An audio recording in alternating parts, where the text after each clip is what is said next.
We're continuing the topic of the week, at least for Linda and I, about preferences. And my subtitle today is A Gateway to Discernment.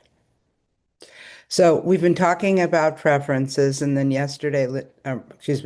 Monday, Linda spoke about the flip side of preferences, aversions. And we don't have an ideal here in reflective meditation that we would eliminate them or should eliminate them, but rather we advocate for becoming more aware and mindful of our preferences and aversions. That probably won't come as much as of a surprise, um, because our preferences and aversions can change over time, but we don't think that happens by trying to eliminate them but rather by becoming more curious, more caring, and carefully listening to them. And so then I think, in my experiences, they become less urgent over time and more nuanced.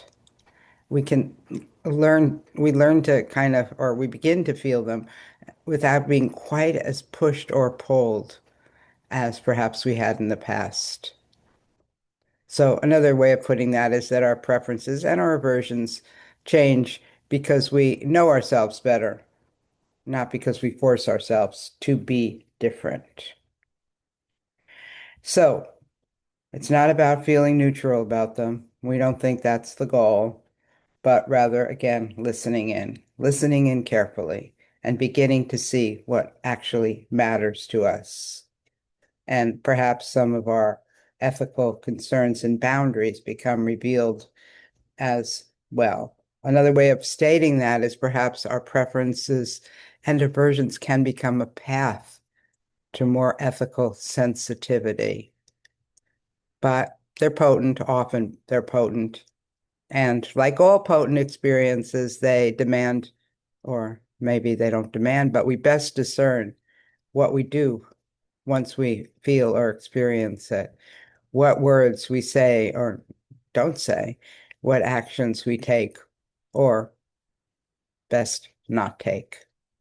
Because they've got a kind of pressure or an urgency with them, we need to kind of settle down, pause, and consider these things. So this kind of, another word for what I'm talking about, and I believe we've used this over the course of the week, is that preferences become more refined. And it's not something we like aim for, like I am going to refine my preferences, but it seems to unfold rather kind of as a byproduct, you could say, of these repeated cycles that we're doing of getting to know our experience better. While it's happening, remembering it, reflecting upon it. Then we can start to begin to reflect upon what do these preferences communicate? What does this aversion, what is it telling me? So, and that takes that kind of settledness that, of course, we often speak about, settledness and reflectiveness, because then we can start noticing small movements of preferences, liking, disliking, leaning towards, shrinking away from. Again, these preferences stop being quite so automatic, but instead become objects of inquiry and curiosity. And this really can change a lot. So, when and I'm always just going to skim over a few of the things that the Buddha is supposed reportedly taught us. But in that, it's clear there's preferences are all over the place. We clearly have a preference for the Eightfold Path as a way of living. Um, we we could say that's just a list of 8 preferences to help us be on a path that is more helpful, more wholesome. Another thing that came to my mind when I was thinking out this is um, something we often quote as well, which is that when Ananda asked the Buddha, "Is our wholesome friendships?" If there was a different word. Anyway, I can't recall it right now. The half the spiritual path, and the Buddha considered it the whole of the spiritual path. Well, that's a preference, isn't it now? So some of our preferences are very, kind of small in a way, small in the sense of it's not a big impact. I used an example on Sunday of preferring to eat an apple whole rather than sliced. There's not a lot of repercussions about that. It's just I just like it a little better.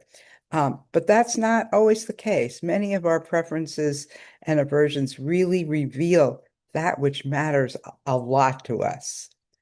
Um, Here's an example that easily came to my mind, which is that I have some strong aversions to much of what's going on in the current political administration.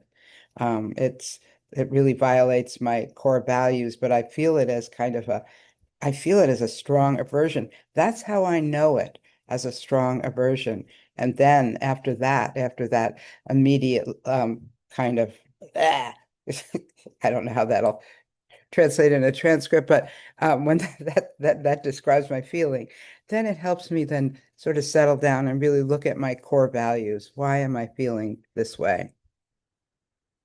Now, here's another example I came up with, which, might be in the middle between not very impactful and very impactful. But many of us have strong preferences regarding household matters. How clean should the house be? How many dirty dishes, if any, are acceptable in the sink? How many dead fall leaves are okay before somebody better get out there and rake the pathways? You fill in the blanks. This is what came to my mind. Now, it sounds maybe sort of picayune, but it's a big deal when people live together. And I think that's often the issue. When I was doing a lot of couples counseling, I think that was often, if I had to choose the one issue, maybe along with sex, that brought couples into couples therapy, it was this. It was household, how household chores got taken care of to what level, who did it, etc. Though often wondered whether those household issues are really stand-ins for other issues between the people in the couple. So I think this is how I think of preferences and aversions in general, that when we listen to them, when we're curious about them, we might discover that they're stand-ins for other concerns. And it's really the strength, the potency of often how we feel when we have preferences and aversions that make that like the first frontier, what's most easily perceived. Um, but then if we're settled down enough, as we hopefully are in meditation some of the time or most of the time, we there's the possibility of discerning the deeper or the fuller message that these preferences and aversions communicate.